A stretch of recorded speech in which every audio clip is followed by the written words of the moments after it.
and everyone. It's great. Okay, if you have a question, please get my attention. We'll come to you in order. Who wants to start us off? Yeah. Hi, Eddie. I think you said heading to the match that Arsenal had the advantage having been here and acclimatized to the heat and the time zone. But I think there was very little between the two sides, especially in the first half. Are you surprised by how well the team started and your thoughts on the overall performance? No, not surprised. We were hoping to play well today. Certainly we needed a step up in overall performance level from the Celtic game, and I thought we did. I thought there was a lot of positives for us today. Of course, still some things to iron out in our game and improve on, especially the goals we conceded. They weren't great. But overall, we kept going to the end. Very difficult conditions to play, and so full credit to the players. And can you just give a quick update on Sven Botman's condition? Yeah, I didn't necessarily see him struggle at any stage in the game. I think he came off and said his groin was a bit tight, so fingers crossed he's okay. Okay, right at the very back, please.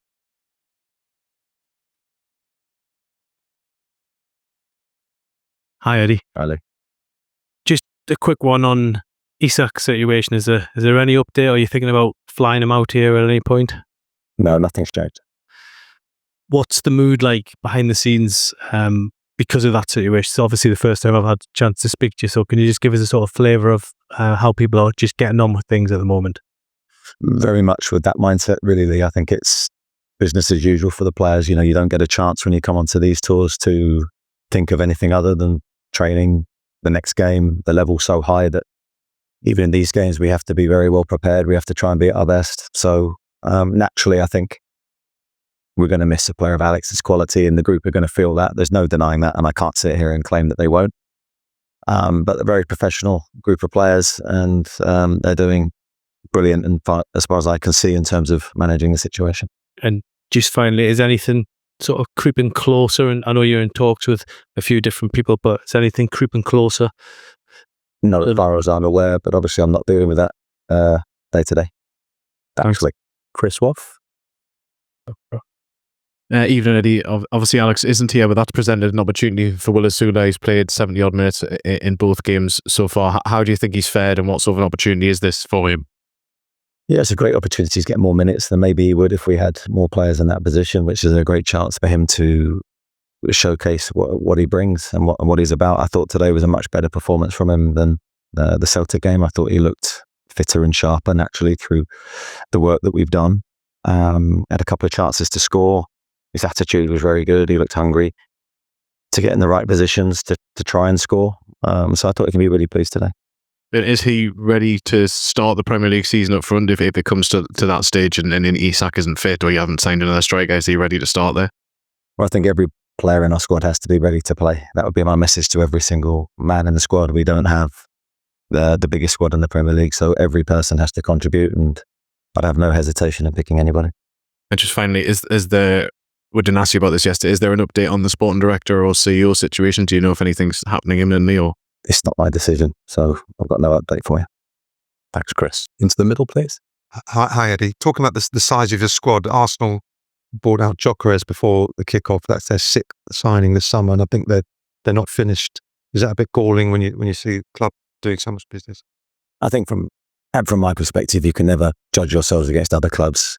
Other clubs will do what they have to do. We've got to try and do what we have to do. So we can only look at ourselves and try and execute what's best for Newcastle United. And in terms of getting ready for the season, how useful an exercise was that tonight?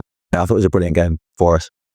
I thought the type of challenge we're going to face week in, week out, in whether it be in the Premier League or the Champions League. So what better way to prepare for the season, for the strength of competition that we're going to face. I was very pleased with a lot of aspects of the game today. I think it's a big step forward for us, and now we need to continue that into next week. Thank you. Up at the back, please. Okay, sorry. Hi, thanks, Eddie. With all the rumours surrounding Isak, I'm not going to talk about that, but with Callum Wilson gone, Osula is the only recognised striker. Realistically, how is the team going to cope with the Champions League, FA Cup, League Cup?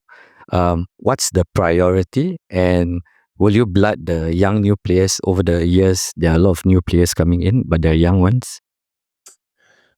3 questions in one there, I think. I think that we're always looking to blood young players if they're good enough.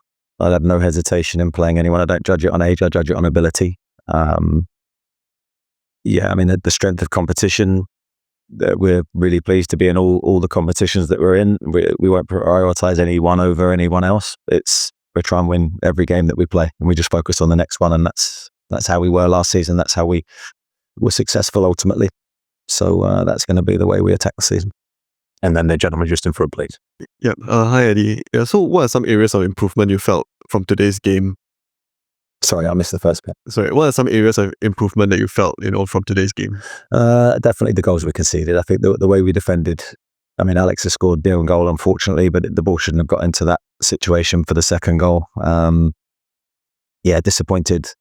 I think it was a turnover of possession for the first goal, and the third one's a penalty. Probably a decision we didn't have to make in the box. So I think they're easily avoidable goals. And I think that's a good thing for us because I think they're quite quick fixes. And then if you add that to some of our good attacking play, and we could have scored more today, I think that's a great sign. Okay, we're going to take two more. We'll go to Craig and then the gentleman in the second row, please. Hi, Eddie. This is no comment on the merit or the ability of Will Osula or Sean Neave, but you've played today against Premier League opponents with a 21-year-old and an 18-year-old up front. Does that bring into focus the need for reinforcement in that area? Yeah, I mean, of course. I mean, we're not deluded. We know that we need to bring players in.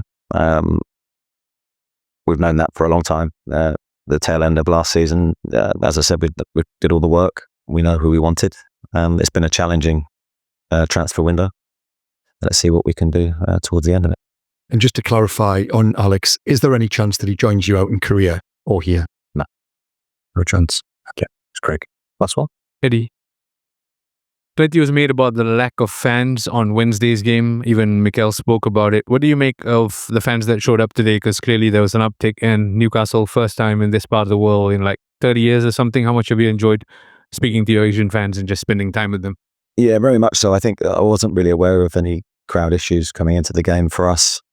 Anyone that we see in a black and white shirt is gratefully received. I think we want to try and promote the club in a good light. We want people to watch us, enjoy watching us play, and hopefully gain an attachment to us. So I think these tours are important. They're difficult for the players because of the heat and because of the intensity of the games, but they're something we relish, and we're very proud to be here. Security. Thank you, everyone. Thank you. Thank you. Cheers. See you in a bit.